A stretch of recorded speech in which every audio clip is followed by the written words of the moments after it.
1858 तक रूल किया, ठीक है, 58 तक। अब सबसे पहले मैं कंपनी रूल पढ़ाऊंगी, then I will go to the British crown rule. सबसे पहले मैं कंपनी रूल के बारे में थोड़ा सा बता रही हूँ, जस्ट 1 मिनट, जिसमें मैं आज रेगुलेटिंग एक्ट से शुरू करूंगी, ठीक है। तो बेसिकली सबसे पहला जो एक्ट, जो भी सारे इवेंट याद रखना, एक्ट लॉ जो भी चीजें पास हुई हैं, सबसे पहले पास हुआ रेगुलेटिंग एक्ट ऑफ 1773।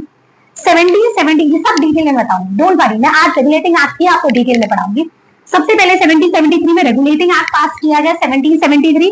उसके बाद एक अमेंडिंग एक्ट ऑफ 1781 का पास किया गया, फिर एक पिट्स इंडिया एक्ट ऑफ 1784 का पास किया गया।